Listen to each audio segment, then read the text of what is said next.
Dalam sejarah, kadang-kadang momen yang paling menentukan itu terjadinya bukan dalam hitungan tahun, tapi jam. Nah, ini adalah kisah 72 jam yang penuh ketegangan, perdebatan sengit, dan keberanian luar biasa yang akhirnya melahirkan sebuah negara. Oke, mari kita bedah ini. Pertanyaannya aja udah aneh kan? Gimana ceritanya sebuah penculikan bisa melahirkan sebuah bangsa? Biasanya kita mikir kemerdekaan itu lahir dari perang besar atau perjanjian damai. Tapi ini penculikan. Jadi ini bukan cuma soal siapa atau apa, tapi bagaimana sebuah tindakan yang kelihatannya ilegal justru jadi pemicu lahirnya Indonesia. Coba deh bayangin suasananya. Jakarta masih gelap gulita, udara dingin, dini hari. Sebelum fajar menyingsing, ada sebuah peristiwa yang bakal ngubah segalanya sedang terjadi. Waktu jadi terasa berharga banget, setiap detiknya sangat menentukan. Nah, disinilah drama intinya dimulai. Dua tokoh paling dihormati di Indonesia, Soekarno dan Muhammad Hatta, dibawa paksa dari rumah mereka. Tapi yang bikin kaget, mereka dibawa paksa bukan oleh musuh, melainkan oleh kawan seperjuangan mereka sendiri. Yang bikin cerita ini jadi unik banget adalah paradoksnya. Para penculik ini bukan musuh, mereka adalah golongan muda. Para pemuda revolusioner yang merasa para seniornya, Soekarno dan Hatta, kok lambat banget geraknya. Buat mereka, ini bukan cuma soal menunda-nunda, tapi ini adalah risiko kehilangan satu-satunya kesempatan emas untuk merdeka. Dan mereka nggak akan membiarkan kesempatan itu lewat begitu saja. Dan disinilah kita benar-benar lihat benturan dua generasi. Golongan tua yang dipimpin Soekarno dan Hatta mikirnya strategis, diplomatis. Pokoknya jangan sampai ada pertumpahan darah. Tapi golongan muda beda banget. Mereka merasa udah nggak ada waktu lagi buat diplomasi. Mereka percaya kemerdekaan itu harus direbut, bukan diterima sebagai hadiah. Kenapa mereka bisa senekat ini? Nah, itu karena ada kejadian besar ribuan kilometer dari sini. Oke, untuk ngerti kenapa para pemuda ini panik, kita harus mundur sedikit beberapa hari ke belakang. Karena ternyata sumbu revolusi di Indonesia itu dinyalakan oleh kejadian dahsyat di belahan dunia lain. Cuma dalam hitungan beberapa hari aja, peta kekuatan dunia langsung berubah total. Buat para revolusioner di Indonesia, berita ini kayak sinyal start yang udah lama banget mereka tunggu. Kekalahan Jepang itu bukan lagi kemungkinan, tapi udah jadi kenyataan. Ini momen yang luar biasa.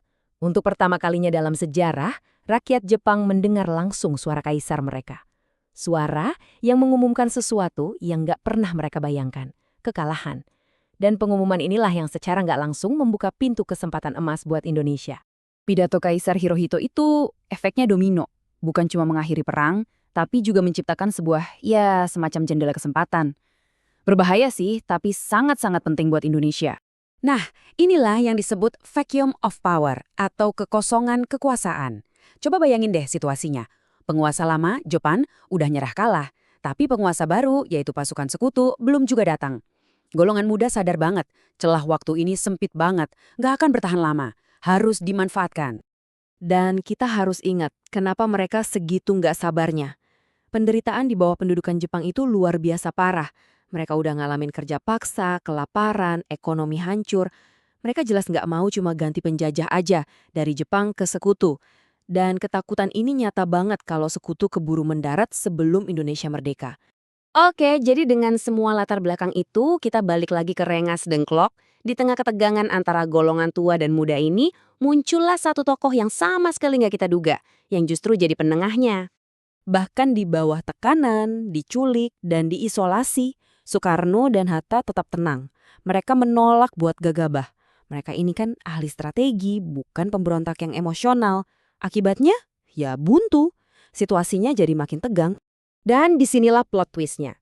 Orang yang berhasil memecahkan kebuntuan ini ternyata seorang perwira tinggi dari kekaisaran yang lagi mereka lawan, Laksamana Maeda. Ternyata, dia bersimpati sama perjuangan Indonesia. Dia mengambil risiko gede banget loh dengan menawarkan bantuan, jadi penengah, dan ngasih jaminan keamanan. Berkat jaminan dari Laksamana Maeda, Soekarno dan Hatta bisa balik ke Jakarta malam itu juga. Waktu terus berjalan, dan sekarang perlombaan untuk menulis naskah proklamasi resmi dimulai. Ini dia puncaknya. Kita sekarang masuk ke jam-jam terakhir yang super genting, di mana kata-kata yang akan melahirkan sebuah bangsa dirangkai. Coba bayangin deh suasana magis di ruangan itu. Di dalam rumah seorang laksamana Jepang, para pemimpin revolusi, tua dan muda, akhirnya duduk bareng satu tujuan.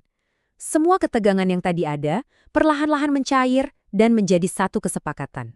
Momen itu akhirnya tiba, bukan di istana yang megah atau lapangan yang luas, tetapi dalam sebuah upacara yang sangat sederhana di halaman rumah Soekarno di Jalan Pegangsaan Timur. Hanya dengan beberapa kalimat singkat tapi penuh kekuatan, Soekarno membacakan naskah proklamasi di hadapan kerumunan yang gak terlalu besar.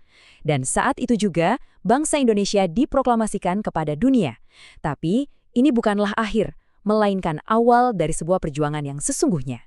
Periode 72 jam yang luar biasa ini menyiapkan panggung untuk perjuangan bertahun-tahun demi mendapatkan pengakuan.